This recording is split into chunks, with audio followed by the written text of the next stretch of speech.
그 다음에 우리 14쪽에 이제 2절 경찰의 기본적 임무와 수단이라는 파트가 있는데 자주 나오는 건 아니야. 그런데 조금 생소한 개념들이 있어서 만약에 대비해서 공부를 해놔야 됩니다. 우선 이제 경찰의 기본적 임무 이렇게 제목을 달고 세 줄 써 있죠. 그 경찰의 직무 범위, 임무 범위는 본래 조직법상의 경찰 기관을 전제로 하는 것이다. 그러니까 이제 우리 정부 조직을 이렇게 구성을 하면서 어느 부서가 어느 기관은 무슨 업무를 하고 어느 기관은 무슨 업무를 하고 이렇게 조직에 관해서 정부 조직에 관해서 만들어 놓는 법에서 그 국가기관들이 수행해야 될 업무 범위를 원래 정해놓는 게 원칙이야. 응? 그런데 우리나라의 경우는 조직법 말고도 경찰작용법에서 임무를 규정하고 있는 특색이 있다. 응? 그러면 여기서 하나 뭐냐면 첫째 줄 끝에 우리나라의 경우 무슨 특색이 있다고? 두 번째 줄에 경찰작용, 조직에 관한 법이 아니고 작용에 관해서 규정한 법, 그게 이제 경찰관 직무집행법인데 우리나라의 특색, 경찰 작용에 관한 법에서 경찰의 임무에 관해서 규정해 놓은 게 특색이다 이거야. 다른 나라들하고 조금 다른 특색. 응? 그래서 우리 이제 그 밑에 법을 두 개 소개해 놨죠? 응? 어느 법이 먼저 만들어졌을까 우리나라? 경찰관 직무집행법이라는 경찰 작용에 관한 법이 먼저 만들어졌어. 언제 만들어졌다고 아까 잠깐 나왔었는데 1953년도에 만들어졌어. 응? 그리고 왼쪽에 있는 법은 경찰법이라고 이름이 붙어서 이거는 이제 우리 경찰청, 뭐 지방경찰청, 경찰서 뭐 이런 거 그 조직에 관해서 규정해 놓은 법이야. 이게 이제 조직법이야. 성격상 작용에 관한 법이 아니고 조직에 관한 법이거든. 이 경찰법은 우리나라 1991년도에 만들어졌어. 그러니까 1953년도에 경찰관 직무집행법 만들어지고 1991년 될 때까지는 그 조직에 관한 제대로 된 법이 안 만들어져 있었지. 그러니까 작용법인 경찰관 직무집행법을 줄여서 경직법 2조에서 직무 범위를 규정을 해놨었다고. 응? 거기서만. 자, 어쨌든 이 표만도 그냥 한 문제로 만들어낸 경우가 있어. 응? 그래서 자, 우리나라 경찰관 직무집행법 2조에 경찰의 직무 범위라 그래서 몇 가지 규정해놨어요? 7가지 규정해놨죠? 응? 이 7가지로 늘어난 거 얼마 안 됐어. 몇 년 안 됐어. 그 전까지는 5가지로 규정이 돼 있었어. 응? 그랬다가 이제 개정을 해서 2가지가 더 추가됐습니다. 응? 그래서 이제 뭐 과거에 어땠냐는 할 필요 없지. 지금 현재로만 충실하게 합니다. 현재 7가지 국민의 생명, 신체, 재산 보호가 명시됐고 범죄 예방, 진압, 수사. 범죄 수사도 경찰의 직무로 명시해놨죠? 수사. 그 다음에 3번 경비, 경호, 대간첩작전, 또 테러, 대테러 작전까지도 명시됐어. 대테러. 그 다음에 4번은 정보수집. 응? 네, 4번째, 5번째는 교통경찰 활동하도록 교통단속. 그 다음에 6번째는 국제협력에 대해서도 이제 새로 추가해놨어. 이런 게 없던 게 새로 들어간 거야. 6번째 같은 거. 국제협력. 응? 7번째는 6가지 이외에 그 밖에 공공의 안녕과 질서 유지를 위해 필요한 일을 할 수 있도록 이렇게 해놓은 거야. 근데 왼쪽에 경찰법 3조 91년도에 만들어진 것에도 거의 똑같이 규정을 해놨죠. 7가지로. 그래서 양쪽이 다 동일하게 규정을 해놨습니다. 응? 그래서 과거의 기출 문제는 이게 양쪽이 5개씩 규정을 해놨었는데 한쪽은 있는데 한쪽은 없는 게 있었어. 그래가지고 과거의 문제 중에는 모는 경찰관 직무집행법에서는 규정을 안 두고 있는데 경찰법에서는 규정을 두고 있다. 뭐 이런 거를 지문으로 만들어낸 게 있었어. 응? 근데 지금은 이제 양쪽이 동일하게 규정을 해놨다. 응? 이걸 알아두고요. 네.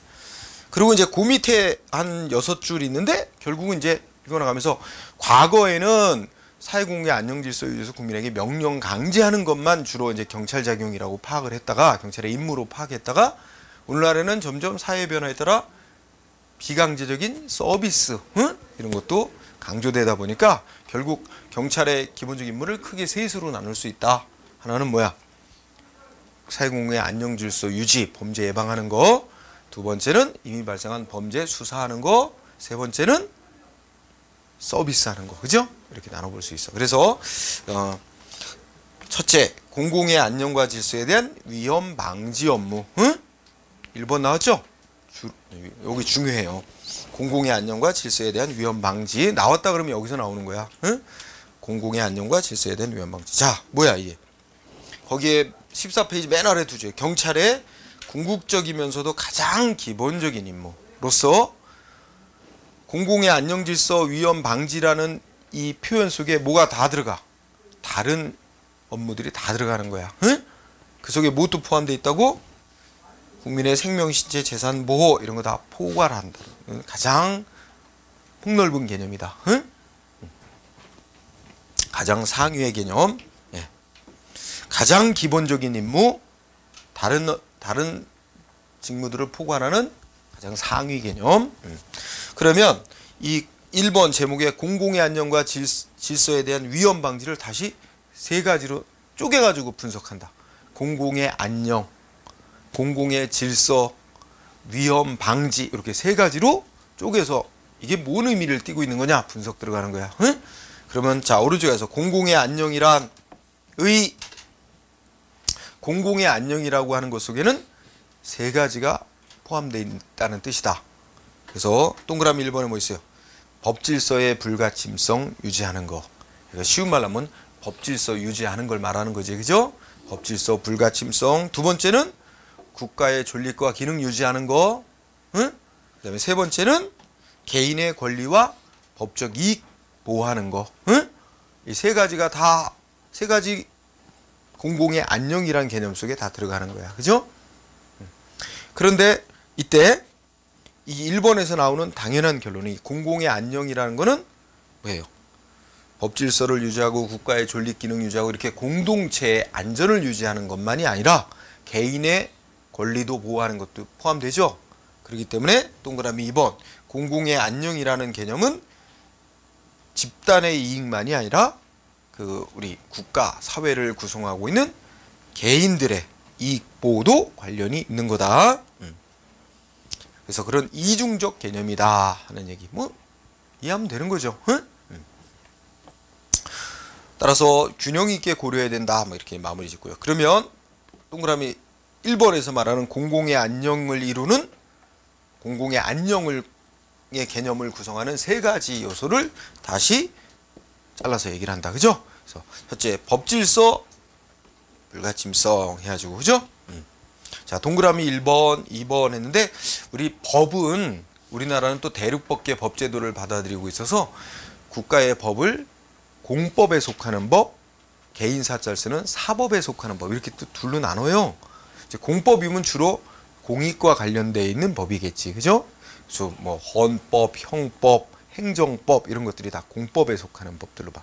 근데 민법, 상법 이런 것처럼 개인들 이런 사적인 단체들 간의 이 관계에 대해서 적용되는 법이 사법이라고 하는 거야. 크게 계열 분리를 하자면 그러면 1번 뭐 이렇게 이제 공법 질서 침해, 사법 질서 침해 이렇게 나눠서 논의하고 자 1번에서 알아두는 거는 B 둘째 줄 경찰이 개입을 하는 데 있어서 어떻게 돼? 법적인 이익이 법질서가 침해되거나 위해 상태가 객관적으로 즉 위반 상태가 존재하면 경찰이 개입할 수 있는 거고 법규를 위반한 자에게 고의 과실이 있어야만 한다든지 또는 책임 능력 뭐 미성년자 아니어야 된다든지 뭐 이런 거 요구하는 거 아니야? 책임 능력, 구체적인 처벌 가능성, 가벌성까지 있어야 되는 건 아니다. 그죠? 예를 들어 생각해요. 누군가가 도로교통법에 의해서 무단횡단을 하면 그게 성년자든 미성년자든 크게 상관할 일이 아니잖아. 그거 무단횡단 못하게 제지해야 될 것이고, 그죠? 무단횡단했다면 뭔가 단속하고 처벌도 해야 될 것이고, 그죠? 그런 거와 연관이 있는 거죠. 따라서 그것이 뭐 고의 과실이 있었느냐 없었느냐 그게 중요한 게 아니고 객관적으로 위반한 상태가 있다 그러면 경찰이 개입할 수 있다는 얘기야. 응? 그래서 여기서는 1번에서는 B번 위에 두고 그 다음에 동그라미 2번에서는 여러분 순수한 개인들 간의 사생활 영역 같은 데는 경찰이 개입할 수가 없어. 경찰은 사회 공공의 안녕 질서에 관계될 때만 개입을 해서 뭔가 제지도 하고 단속도 하고 이럴 수 있는 거야. 그걸 뭐라고 부른대? 거기에 경찰 공공의 원칙이라고 그래. 이거 나중에 다시 배우는데, 이 경찰 공공의 원칙이라서 사회 공공의 안녕 질서와 관계없는 일에는 경찰이 개입 못하는 거야. 자기 집안에서 밖에서 안 보이는 자기 집안에서 나체로 있든 뭐라든, 그죠? 순수한 사생활 영역이라 간섭할 문제가 안 되는 거야, 경찰이. 그런 걸 뭐라고 부른다? 셋째 줄에 경찰 공공의 원칙이라 그런 거야, 그죠? 일단 그 말 알아두자. 그래서 경찰이 원래는 그 순수한 사생활 영역 같은 데는 개입해서는 안 되는 건데, 다만 셋째 줄에 법적인 보호가 제때 이루어지지 않음으로써 경찰이 개입해서 뭔가 도움 준다든지 이러지 않고는 그 법이 보호하는 이 개인의 이익을 실현시키는 것이 무효화될 정도 내지는 사실상 어렵게 될 때는, 그럴 때 안에서는 보충적으로 경찰이 개입이 가능하다. 응? 그리고 괄호치고 뭐라 그래? 이런 원칙을 뭐라고 부른다고요? 보충성 원칙. 그러니까 한마디로 욕하면, 이런 좀 더 쉬운 말로 표현하면 사적인 영역, 사생활 영역은 경찰이 개입하는 게 아닌데 다만 예외적으로만 개입이 가능하다. 그게 바로 보충성 원칙이라는 말로 표현하는 거다. 응? 네, 그렇게 정리를 해놓으면 될 것 같아요. 보충성 원칙. 그 다음에, 그래서 중요한 단어가, 요새 이 보충성 원칙이라는 것도 최근에 문제를 만들어냈어. 응? 그래서 보충성 원칙 그것도 알아두고요. 그 다음에 국가의 존립과 기능의 불가침성이라는 거, 이 항목 가면, 군대와 경찰이 서로 역할을 나눠서 그 국가의 존립과 기능을 유지한다, 그죠? 이런 얘기가 있고, 다만 이제 어떻게 돼? 그 1번에 동그라미 1번에 넷째 줄 보면은, 다섯째 줄 보면은 요 하나 알아두자. 경찰이 국가의 존립과 기능을 유지한다라는 목적 하에 국가에 대한 개인들의 비판 이런 거 다 막 단속 처벌하면 될까 안 될까? 그것도 한계가 있다는 거야, 그죠? 뭔가 폭력적으로 뭐 정부 청사를 점거해서 뭐 하려든지, 뭐 정부 그 주요 담당자들을 막 뭐 위해를 가려고 하는 이런 정도가 아니라면, 우리 국민 개개인들은 무슨 권리가 있어? 정부를 비판할 권리가 있어요. 그렇죠? 정당한 비판은 허용을 해야 되는 거야. 응? 따라서 거기 읽어보면, 경찰은 국가의 존립과 기능을 유지해야 되는 임무를 수행하기는 하지만 그걸 너무 지나치게 확대시키면 곤란하다는 얘기죠. 응? 한편으로는 또 충돌되는 가치가 있단 말이야. 헌법이 보장하는 시민들의 정부에 대한 비판, 표현의 자유, 이거 과도하게 또 제한할 우려가 있잖아. 그렇죠? 그래서 그 다섯째 경찰은 방지되어야 될 위험의 범주를 지나치게 확대하면 안 된다. 폭력이나 명예훼손 없이 표출되는 국가 조직, 또 국가 업무 담당하는 자에 대한 모든 종류의 비판은 헌법상의 권리로서 보장돼야 되는 그게 있기 때문에 경찰이 개입하지 말아야 될 문제가 있다는 거야. 너무 지나치게 개입하면 안 된다. 응? 대략 그런 분위기 알고, 그 다음에 뭐 동그라미 2번은 그냥 눈으로 한번 읽고 지나가세요. 그 다음에 개인의 권리와 법적 이익 보호해줘야 된다는 얘기죠. 그래서 동그라미 1번, 이때 보호해야 될 개인의 법적 이익은 뭐야? 생명, 신체 이런 것만이 아니라 형체가 없는 권리, 저작권, 발명권 이런 거 있지? 그런 소위 요새 말에서는 지적재산권이라고 하죠. 옛날 말로는 무체재산권이라고 그래. 형체가 없는 권리. 응? 그래서 그런 생명, 건강, 자유, 사유재산 속에는 이런 무형의 권리도 포함해서 보호해야 된다는 얘기야. 응? 그래서 동그라미 1번 끝에 그거 중시. 자, 그 다음에 동그라미 3번에 가면 개인의 법적인 이익을 보호하기 위해서 개인들한테는 경찰도로 뭐 해달라고 요구할 권리가 있다? 경찰 개입 청구권. 그 밑줄 쳐주세요. 경찰 개입 청구권 인정. 응? 거친 빚을 경찰 개입 청구권이란 게 오늘날 개인들에게 인정이 된다. 응? 자, 경찰 개입 청구권이란 건 자기를 위해서 경찰기관에게 뭐해? 권한을 행사해달라고 요구하는 권리야. 응? 이런 권리가 인정되는 상황에서 경찰이 개입 조치를 안 하면 안에서 피해를 입으면 개입 조치를 안 하면 위법이 되는 거야. 이런 걸 뭐라냐면 개입을 안 하는 걸 해야 될 어떤 조치를 해야 될 의무가 있는데 아무 조치를 안 하는 걸 뭐라 그러냐면 부작위라고 불러. 응? 그러면 해야 될 의무 있는데 조치를 안 하면 위법한 부작위가 되고 그로 인해 개인에게 피해가 발생했다면 그런 위법하게 발생시킨 손해 국가는 국가배상법에 따라 국가가 경찰이 잘못한 거에 대해서 배상할 책임이 있다. 이렇게 논리적으로 연결되게 됩니다. 그래서 거기 문장 읽어보면 오늘날 뭐 복지국가 시대 어쩌고저쩌고 해서 두 번째 줄에 개인이 법이 보호하는 이익을 위해 가로치고 반사적 이익은 X란 말이야. 그것도 좀 알아야 돼. 여기서 반사적 이익은 법이 보호하는 이익이 아닌 이익이야. 법이 보호하는 이익이 아닌 거는 구제의 대상이 아니야. 개인의 이익이라도 법에 의해 보호되고 있는 이익을 위해서 경찰기관에게 조치해달라 이렇게 요구할 수 있는 거예요. 응? 그래서 개인의 권리 또는 법적 이익의 보호를 위해 셋째 줄에 경찰기관의 개입을 청구할 수 있는 경찰 개입 청구권이 인정되게 이르렀다. 그죠? 그러면서 이러한 경찰 개입 청구권이라는 개인의 권리는 이제 독일에서부터 인정이 됐는데 무슨 판결? 띠토 판결. 독일에서 처음 인정한 판결은 띠토 판결이라는 거예요. 이게 뭐냐면 이제 동네가 있는데 동네 주변에 무슨 석탄 공장 뭐 이런 게 있어. 거기서 소음과 먼지 엄청 내는 거야. 그러니까 어떻게 돼? 주민이 이제 엄밀히 말하면 이제 경찰 조직이라기보다는 실질적 의미의 경찰과 관련된 거야. 뭐 시군구청 이런데 행정기관에다가 단속해달라고 요구를 한 거야. 응? 단속해달라고 요구했는데 안 했어요. 그런데 왜 안 했냐? 나중에 소송에서 문제가 되니까 법 규정이 어떻게 됐대? 할 수 있다, 단속할 수 있다 이렇게 규정이 있기 때문에 단속해야만 할 의무는 의무로 규정이 안 돼 있다 이거야. 그럼 여러분 법 규정에 뭐뭐 할 수 있다 이렇게 돼 있으면 이런 거를 뭐라고 부르냐면 할지 말지를 경찰기관이 알아서 결정할 수 있는 재량이 주어졌다 그래. 법에 의해 재량권 또는 재량이 인정이 된다 이거야. 그럼 할지 말지는 알아서 결정하도록 돼 있으니까 안 했어도 법에 어긋난 거 아니다. 이런 식으로 행정기관은 주장을 한 거야.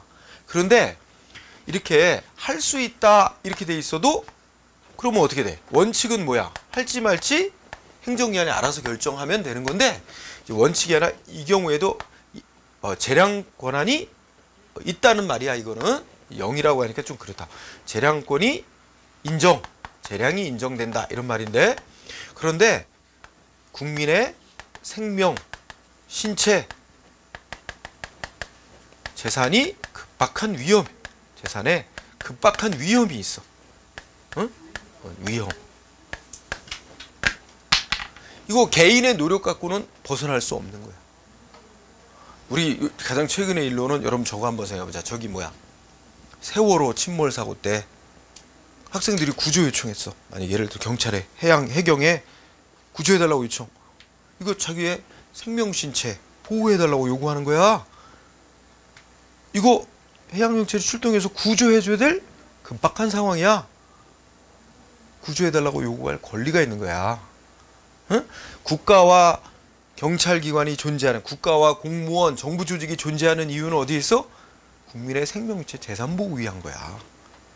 그래서 국민으로부터 권한을 받아서 위임을 받아서 그 업무를 수행하는 게 정부 조직이고 공무원들이야. 응? 따라서 국민의 생명체 재산이 급박한 위험에 처해진 경우는 어떻게 돼? 그리고 개인의 노력으로는 벗어날 수 없는 그런 상황이라면 법 규정은 할 수 있다 이렇게 돼 있지만 어떻게 돼? 실제로는 어떤 상황이 됐다고 봐야 옳다? 해야 한다라는 의무 상황이 됐다고 봐야 된다는 거야. 이런 경우에는 할 수 있다가 아니라 뭐야? 하여야 한다라는 상황으로 바뀐다는 거야. 해야 한다는 의무가 있는 상황으로 바뀐다는 거야. 논리적으로. 법 규정은 저렇게 돼 있을지라도. 응? 따라서 이런 경우는 어떻게 된다? 이런 걸 뭐라고 불러? 여러분들 두 번째 보면 둘째 줄에 뭐라고 돼 있어? 경찰 재량의 자 밑줄 재량의 0으로의 수축. 재량 0으로의 수축. 재량이 0으로 수축됐다는 표현은 할 수도 있고 안 할 수도 있는 권한이 없어져 버리고 해야만 하는 의무 상황으로 바뀌었다는 거야. 그걸 재량이 0으로 돼버렸다 그래. 0으로 수축됐다. 응? 자, 그러면 재량권 또는 재량권 0으로 수축. 그럼 뭐로 바뀐 거야? 이럴 때 뭐뭐 해야 한다 하는 상황으로 바뀐 걸 기속행위라 그래. 응? 네, 하여튼 뭐 0으로 수축. 그러니까 의무 수축된 상황이다 이거야. 이런 경우는 개입해야 될 의무가 있어. 조치를 해야 될 의무가 있는데 이 의무를 안 하면 어떻게 돼? 이 정해진 개입 조치해야 될 의무를 이행을 안 했다. 그러면 어떻게 될까요? 그러면 뭐라고 표현한다 그랬어? 위법이 되고 위법한 부작위가 된다 그래. 이 부작위란 말 해야 될 의무 있는 걸 안 하는 아무것도 안 하고 있는 상태를 부작위라 그래. 부작위가 되고 그로 인해 뭐야? 부작위가 되고 그에 대해서 발생한 손해 어떻게 돼? 국가가 손해배상해야 할 책임을 지게 되는 거야. 응?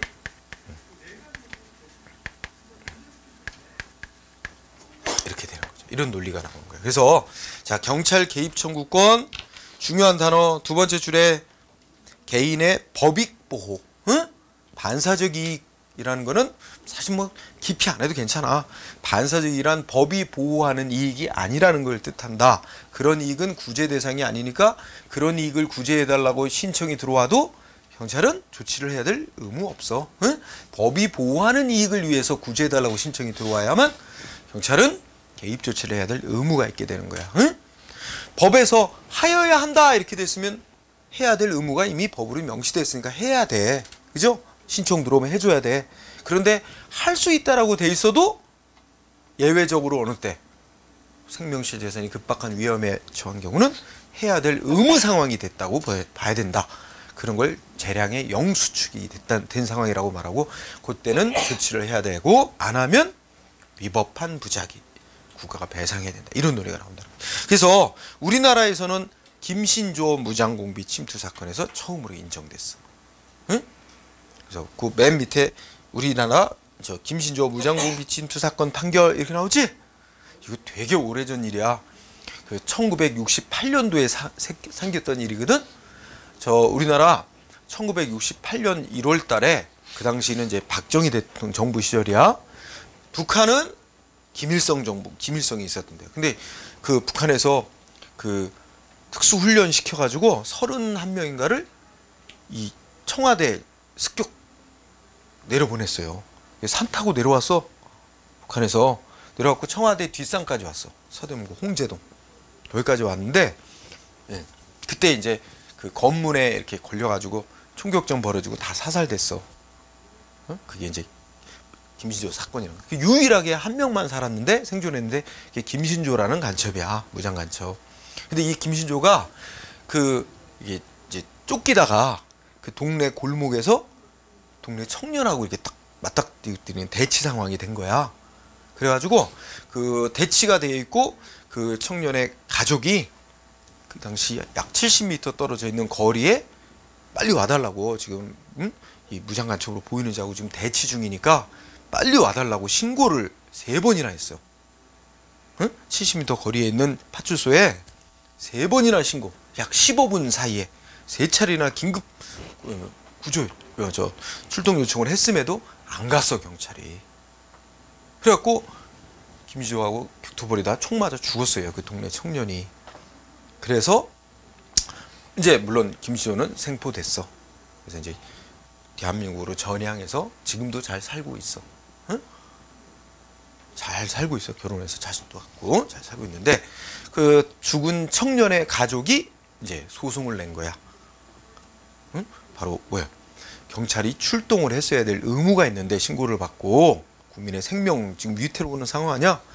그래서 신고를 받고 출동을 해서 구조 조치를 했어야 될 의무 상황이라고 봐야 되는데 출동을 하지 않은 위법으로 인해 피해 입었다 이거지? 그래서 국가를 상대로 손해배상 청구서. 그래서 배상 판결이 내려졌어요. 이 배상 판결의 논리 속에 바로 법 규정은 할 수 있다 이렇게 돼 있어도 뭐야? 지금처럼 국민의 생명이 위급한 상황에는 조치를 해야 될 의무 상황이 됐다고 봐야 된다는 게 깔린 거야. 그런데 출동 안 해서 피해가 생겼다면 국가는 배상할 책임이 있다. 이런 논리로 인정한 겁니다. 응?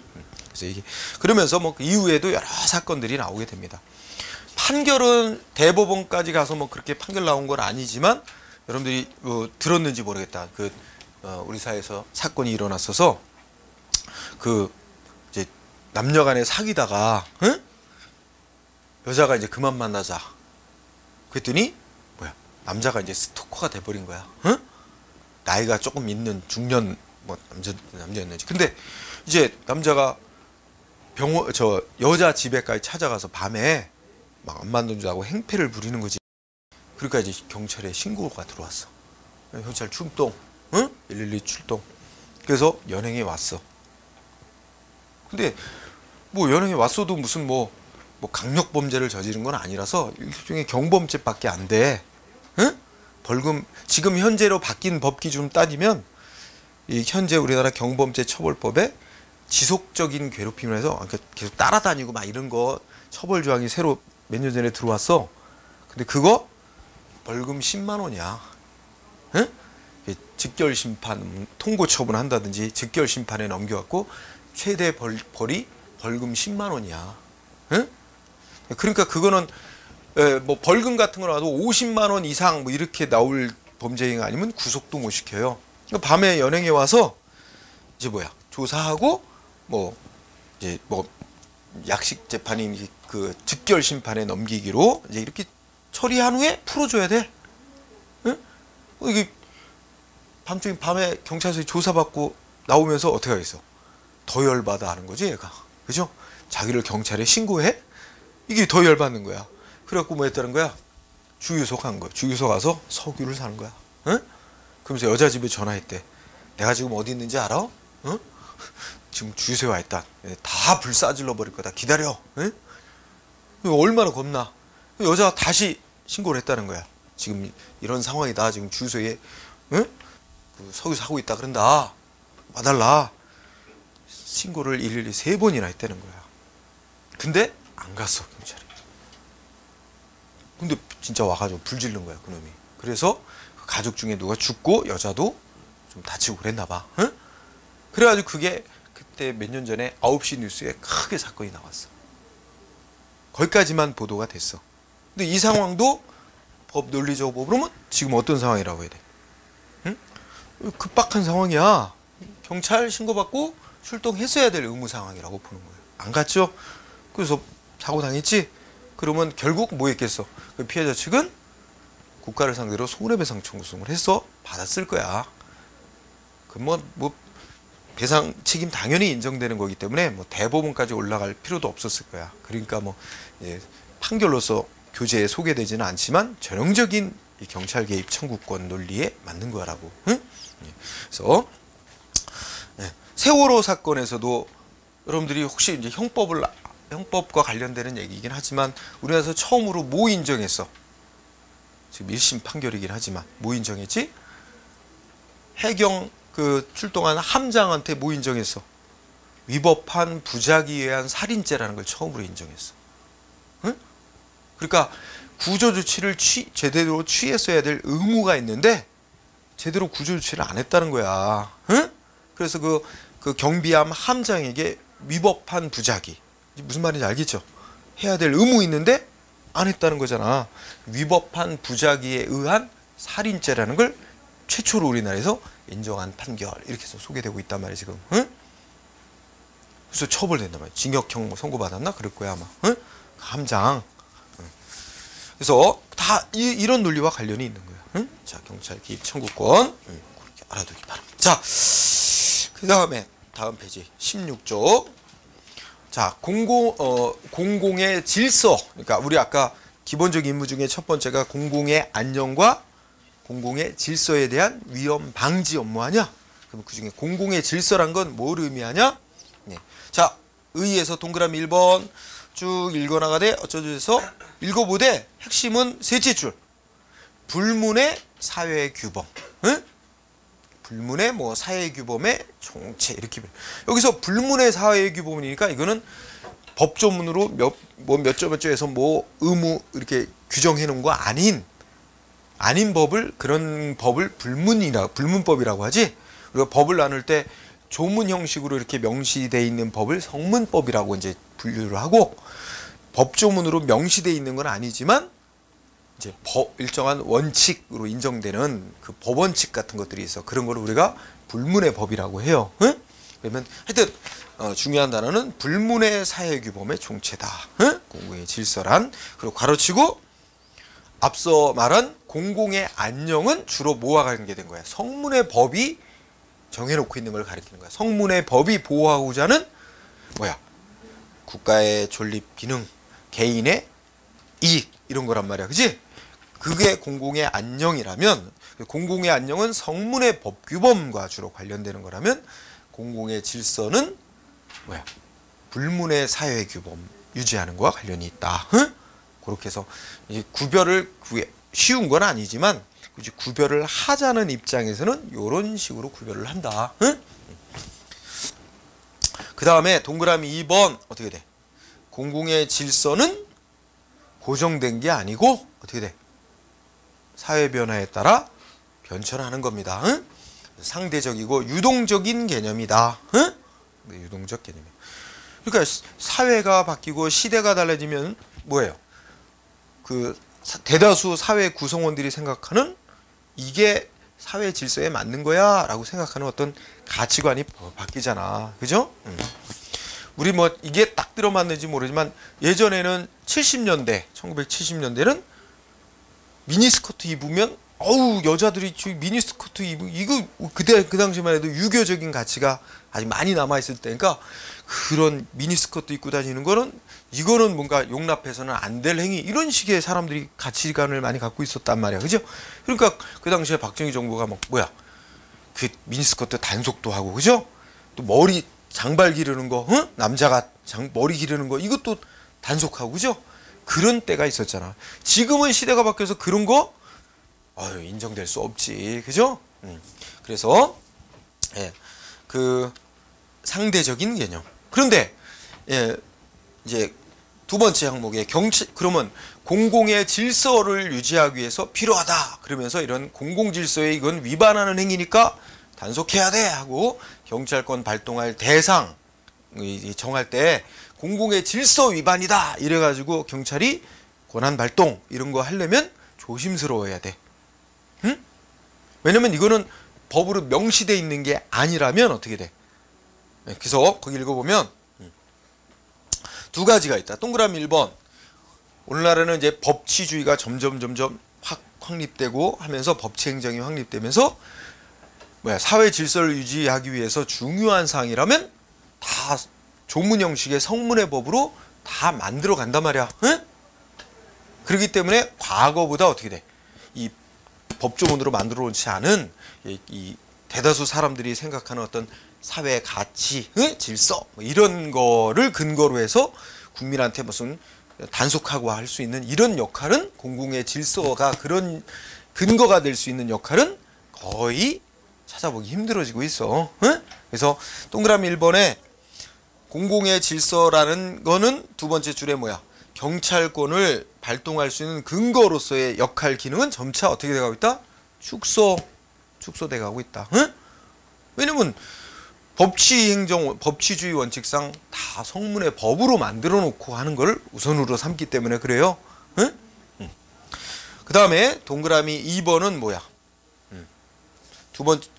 이번에 첫째 끝에 가면 공공질서라는 거를 근거로 해서 공공질서 유지하기 위해서는 이거 단속이 필요하다 이러면서 국민의 자유권리 제한하고 이런 경찰권 발동하려면 어떤 게 공공의 질서에 맞는 거다. 이렇게 하는 건 공공의 질서라는 것에 어긋나는 거다. 이런 이유로 단속하고 하려면 내세우는 공공의 질서라는 게 헌법 같은 거에 합치가 돼야 돼. 응? 따라서 거기에 두 번째 줄에 엄격한 합헌성 요구 받으며, 그죠? 또 뭐 엄격한 합헌성의 요구, 그러니까 헌법에 합치되는 그런 이유로만 뭐가 될 수 있어? 단속의 근거로 삼을 수 있다, 이런 얘기야. 응? 그래서 우리 경찰권 발동의 근거로서 기능과 한계라는 것은 점차 축소돼 가고 있다. 그 역할이. 두 번째 거는 그 공공의 질서를 유지하기 위해서 경찰권 발동의 근거로 삼는다 해도 헌법에 합치될 때만 가능하다. 응? 엄격한 합헌성의 요구를 받는다. 응?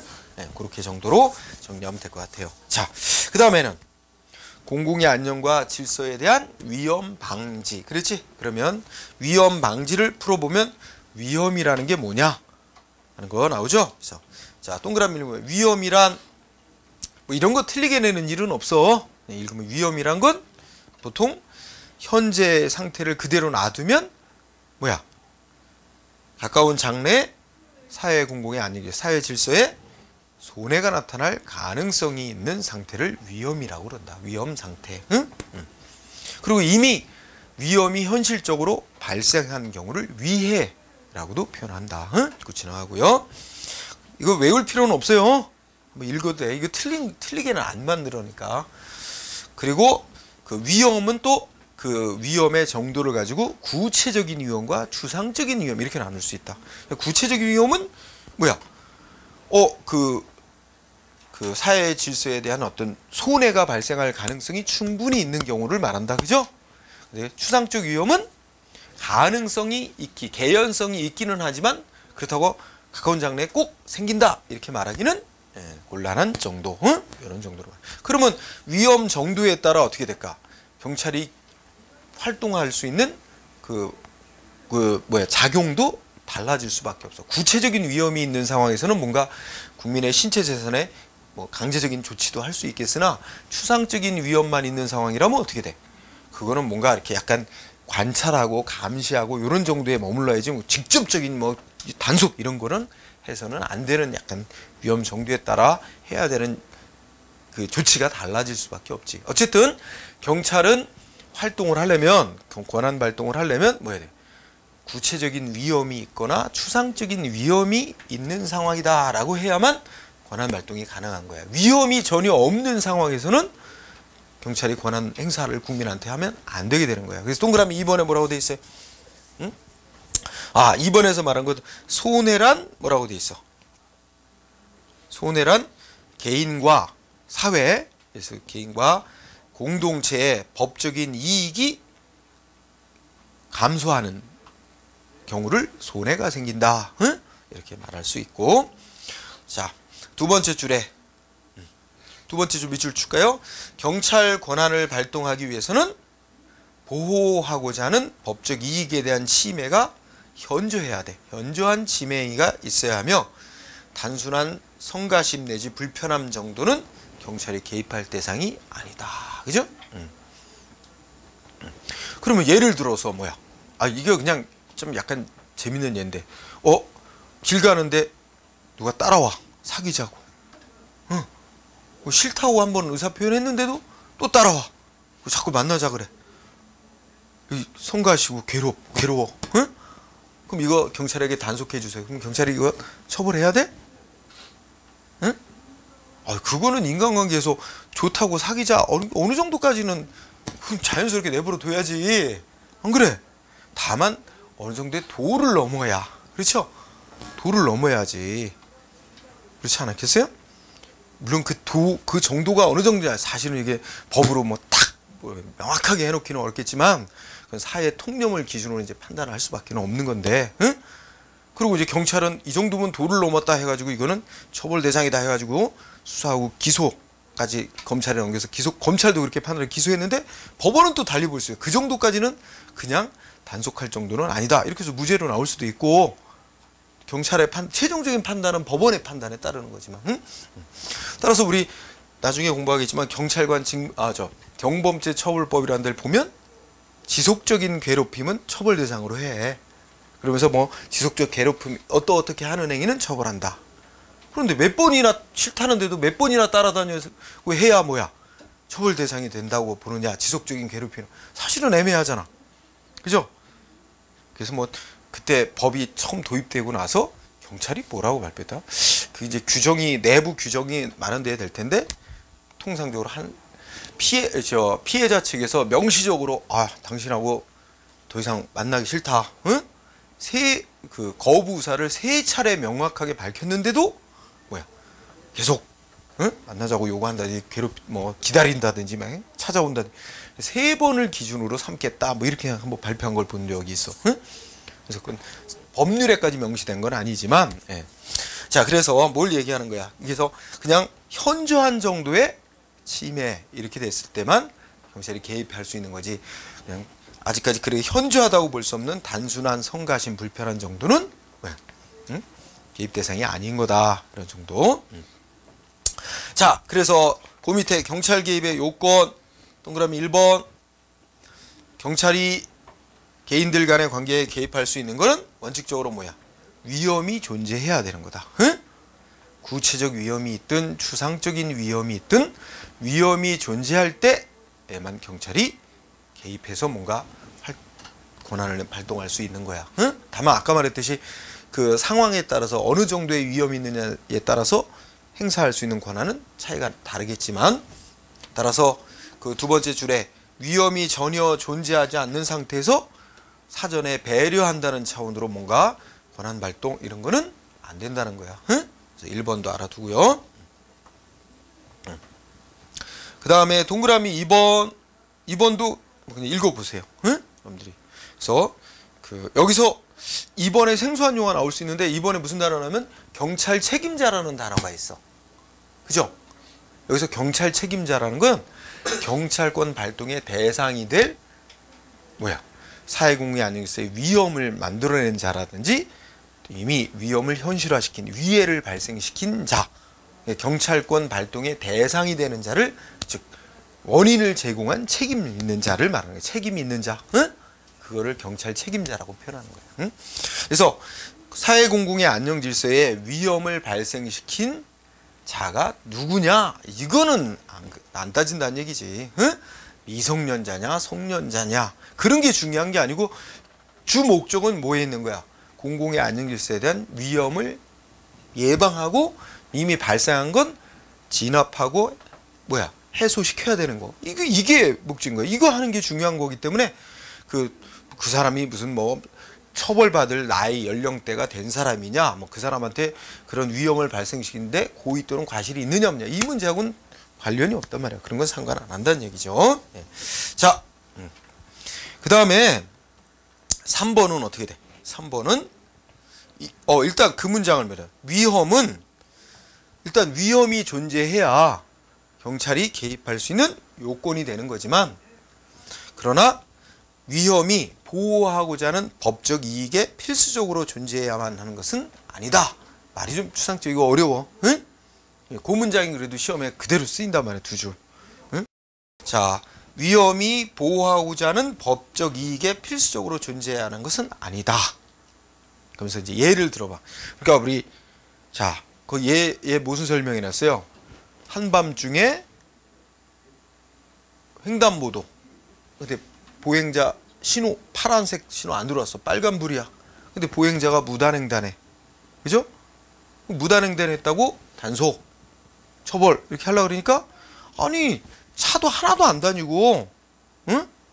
그러니까 아무런 사고 발생도 위험도 없는데 왜 단속하냐.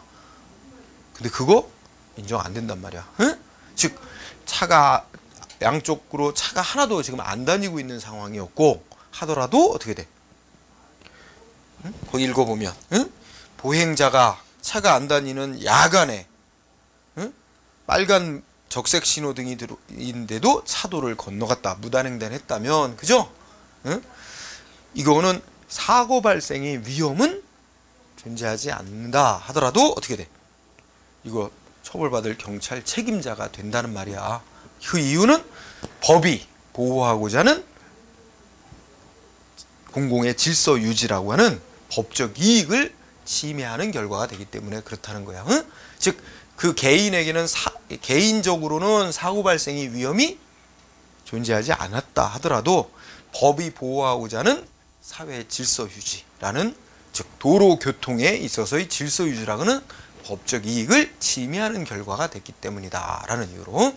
그래서 시험은 그 동그라미 3번에 두 줄, 위에 거 두 줄, 그거를 알아두고. 그 다음에 동그라미 4번은 뭘 말하는 거예요? 아까 동그라미 1번에서 경찰이 개인에게 개입 조치하려면 일단 위험이 존재해야 된다 그랬잖아. 근데 구체적인 위험이 존재한다면, 예를 들면 만약에 뭐 집회 시위를 하는데 집회 주최 측이 뭐라고 있어? 무슨 쇠파이프, 죽창 이런 거 만들어 갖고 보관하고 있더라. 이게 이제 정보가 들어왔어. 그러면 어떻게 돼? 이거는 그 불법 집회 시위가 일어날 가능성 구체적으로 있다라고 볼 수 있어. 구체적인 위험상. 그럼 그거 그 장소 단속해갖고 다 강제로 수거하고 할 수 있죠. 그러나 얘네들이 그런 구체적인 상황은 없는데 혹시나 모르겠다. 얘네들이 혹시 불법 집회 시위로 변질될 가능성도 있지 않을까 하는 우려 상황이라면 어떻게 돼? 전에 그런 전력이 있는 단체에서 주최하는 거기 때문에 그런 구체적으로 물증 이런 건 없지만 그럴 가능성도 있다. 그러면 어떻게 돼? 뭔가 정보 수집 더 해보고 이런 거는 할 수 있지. 강제로 불이익 조치하는 게 아니라는. 따라서 동그라미 4번, 국민의 자유 권리를 직접 단속해서 침해하지 않는 범위 안에서는 일반적으로 행할 수 있는 순찰, 정보 수집 같은 그런 정도의 활동은 할 수 있는 거야. 추상적 위험이 예상되는 상황에서는 그런 얘기를 하는 거야. 그런 것들은 굳이 법률에 그런 걸 해도 된다라고 딱 명시되지 않았더라도 일반적인 경찰의 업무로서 할 수 있다. 이렇게 보게 되는 거예요. 자, 뭐 틀리게 낸다든지 그런 건 없는 거니까 한번 읽고 이해하면 되겠어요. 자, 그러고 나면 오른쪽에 17쪽에 위험 판단과 경찰 개입이라는 항목이 있어. 그죠? 자, 그 세 줄은 일단 읽어보면 어떻게. 자, 우리 현장에서 법 집행하는 경찰관들은 그 현장의 현실에서 발생하는 어떤 상황이 경찰이 개입을 해야 하는 위험 상황이냐 아니냐를 합리적으로, 사회 통념을 기초로 해서 객관적으로 합리적으로 판단하고 개입 조치를 할지 말지를 결정해야 되는 거야. 응? 이 객관적으로 합리적인 판단을 내리지 않고 개입 조치를 했다면 위법한 개입이 돼버린단 말이야. 응? 자, 그래서 여러분들 여기에 용어 알아두자. 세 가지 용어가 나와. 위험, 혐의, 외관적 위험, 또 오상 위험, 이런 단어 나오죠? 그거 좀 잘 알아둘 필요가 있어요. 응? 자, 위험, 혐의는 경찰관이 이제 사려 깊은 판단에서 객관적으로 합리적인 판단을 내렸는데 어떤 상황이래? 응? 첫째 줄 끝에 객관적으로 위험이 존재할 수 있다. 응? 위험의 가능성은 예상이 되지만 불확실한 경우. 위험이 존재한다고 가능성은 예상되나 불확실한 경우. 이런 경우가 위험 혐의 상황이라는 거야. 응? 이런 경우에는 위험 조사 차원의 개입 정도는 가능하다. 응? 이렇게 말할 수 있죠. 자, 위험 혐의 상황이 어떤 상황인지. 자, 두 번째, 외관적 위험. 자, 외관적 위험은 두 줄. 의무에 합당한 판단, 즉 객관적으로 합리적이고 사려 깊은 판단을 경찰관이 내리고 개입 조치를 했는데 결과는 뭐였어? 위험 상황이 실제는 아니었던 그런 경우를 뭐라 그러는데? 외관적 위험 상황이라고 표현한다는 거예요. 응? 그 두 줄. 그리고 얘 보면 알겠죠? 그 셋째 줄에 얘가 들었잖아요. 심야에 순찰 중인데, 응? 2층 집 위에서 비명 소리 막 들려. 그죠? 그래서 뭐라고 판단했어, 경찰관은? 이건 뭔가 지금 강도가 들었다든지 아니면 집안에 가정폭력이 일어나가지고 남편이 부인을 엄청 때리고 있다든지 이렇게 판단을 할 수밖에 없는 상황.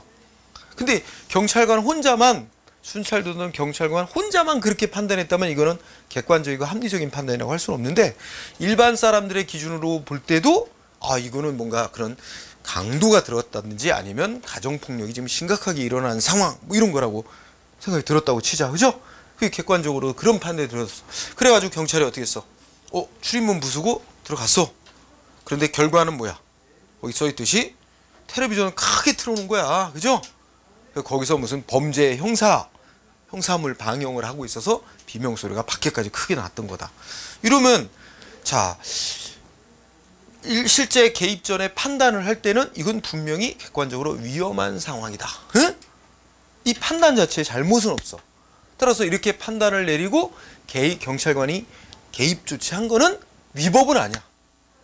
이거는 적법한 개입이라고는 개입이라고 봐야 돼. 다만 결과가 사실이 아니었던 거지. 그죠? 따라서 이런 경우, 이런 위험 상황을 외관적 위험 상황이라 그러고 요 경우에 경찰이 개입한 건 어떻게 될까요? 응? 여섯째 줄 어떤 개입이야? 위법한 거 아니야. 이거는 적법한 개입 조치야. 적법한 경찰권 발동이야. 응? 다만 이 경우에 어떻게 될까? 그러면 여러분들이 위법한 작용으로 생긴 피해를 물어주는 건 손해 배상한다 그래. 배상. 근데 이거는 적법한 작용으로 생긴 재산 피해 생겼지. 출입문 부쉈잖아. 그럼 적법한 경찰 작용으로 재산 피해 생긴 거 물어주는 거 있죠. 요거는 뭐라 그래? 손실보상이라 그래. 응? 따라서 자 이거는 적법한 개입이고 끝에 가면 뭐라 그랬어? 손실보상. 그렇죠? 손실보상. 우리가 이제 배상이란 말과 보상이란 말은 구별해서 써야 됩니다. 위법으로 인한 피해는 배상, 적법으로 인한 피해는 보상. 응? 이렇게 나누는 겁니다. 손실보상. 반면에 오상위험은 어떻게 돼? 오상위험은 이거는 경찰관이 어떤 상황을 판단하는데 뭐야? 잘못 판단을 한 거야. 객관적으로 볼 때 위험한 상황이 아닌데도 불구하고 오인을 한 거죠. 그래서 첫째 줄에 뭐로 들어가? 응? 객관적으로는 위험 혐의 상황도 아니고, 응? 위험한 상황이라고 볼 수 있는 외관도 존재하지 않는데 결국 두 번째 줄에 키워드가 있네. 경찰관이 뭐 한 거야? 잘못 판단하고 개입 조치한 겁니다. 응? 잘못 판단하고 개입 조치한 경우, 응? 이런 경우를 오상위험이라고 그래. 오가 오류할 때 오자잖아. 상은 생각산자니까 잘못 생각하고 판단한 거죠. 응? 이렇게 해서 개입 조치를 했다면 이거는 결과적으로 뭐가 된다? 응? 셋째 줄에 위법한 조치가 돼버리게 되겠죠. 응?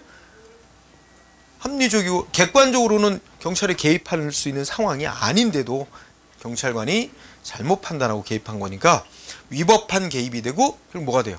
손해배상 책임이 문제될 수 있죠. 손해가 난 거에 대해서는. 그죠? 이렇게 얘기할 수 있습니다. 그 다음에 그래서 이 얘기를 잘 알아둘 필요가 있어요. 그리고 밑에 범죄 수사와 관련돼서는 자 동그라미 1번 쭉 읽어나오고 우리 아까 읽었죠? 경찰법이든 직무집행법이든 범죄 수사를 경찰의 직무로 규정하고 있다. 다만 그리고 형사소송법도 검사의 지휘를 받아 수사하도록 규정하고 있다. 읽고 지나가고 동그라미 2번을 보죠. 거기에 범죄가 발생하면 경찰은 뭐 해야 될 의무가 있어? 범죄가 발생하면 둘째 줄 끝에 첫째 끝에 수사해야 될 의무가 있습니다. 수사해야 될 의무가 있어. 범죄가 발생하면.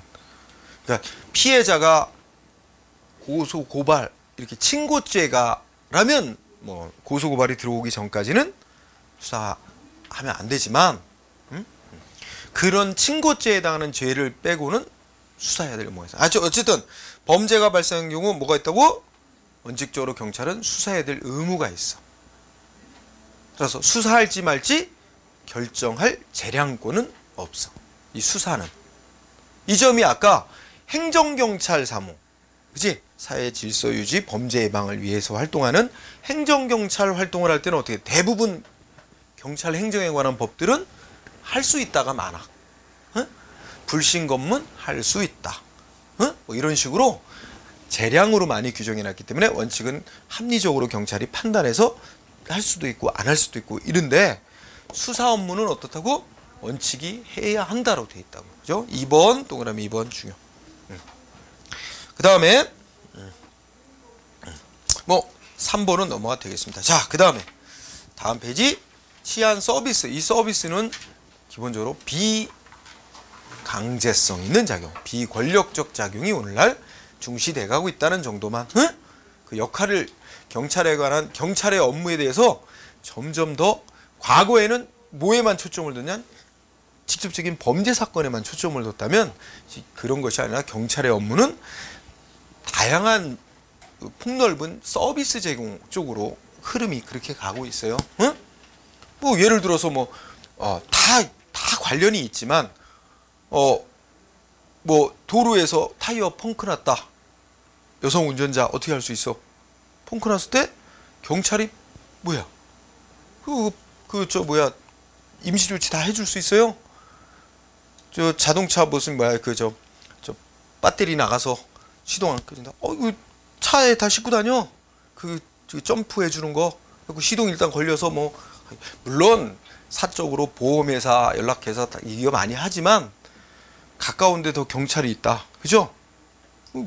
경찰이 우선적으로 발견하면 도로가에 차 멈춰지고 이렇게 되면 사고 발생 우려도 있잖아. 그런 게 다 서비스적인 활동이야. 오늘날은 굉장히 과거에 안 하던 활동 되게 많이 한다니까. 그래서 오늘날은 이런 비권력적인 서비스 활동이 요구돼 가고 있다. 이렇게 정리하면 되고, 그 다음에 거기 중간에 제주자치경찰 사무는 그렇게 시험에 크게 쓰이는 건 아닙니다. 우리가 이제 경찰 공무원 시험 중에 제주자치경찰단 따로 뽑는 시험이 있어. 그 제주자치경찰 시험 준비하는 사람들은 이 제주자치경찰 관련된 법 부분을 상세히 봐야 되겠으나 우리 국가경찰 뽑는 시험에는 별로 신경 안 써도 돼. 응? 자, 그 다음에 18번에 경찰의 수단 있죠? 별거는 없고, 과거는 명령 강제하는 권력적 수단만을 강조했으나 오늘날은 서비스적인 활동도, 즉 비권력적 수단 점점 더 강조되고 있다. 그런 정도로 가볍게 보면 돼요. 그리고 오른쪽에 올라가면 이제 경찰 활동의 유형과 법적 성질이라 그래서 이렇게 표로 그려진 게 있어요. 자, 요거는 지금 단계에서 이렇게 공부하기는 좀 그래. 요거는 이제 전체적으로 다 보고 난 다음에 다시 한번 여러분들이 볼 때 살펴봐도 괜찮을 것 같아. 그래서 그냥 참고사항으로만 보세요. 자주 나오는 것도 아니니까 그렇게 정리하면 될 것 같아요. 그래서 여기는 이제까지 기출문제를 보니까 한 두세 문제 정도, 두 문제? 이제까지 2004년부터 2015년까지 보니까 두 문제에서 세 문제가량 정도 나왔어. 그러니까 그렇게 많이 나오는 데는 아닌 영역이죠. 다만 지금 봤듯이 외관적 위험 이런 말도 나오고 오상 위험 이런 생소한 용어들이 쓰이기 때문에 갑자기 툭 튀어나오면 무슨 말인지 못 알아먹을 수가 있어. 다 까먹고 그런 때를 그래서 만약을 위해서 대비해 놓는 겁니다. 자, 그러면 여기까지 하고 또 잠깐 쉬었다가 다음 시간에 큰 주제로 세 번째 주제를 공부하도록 하죠. 자, 쉬었대.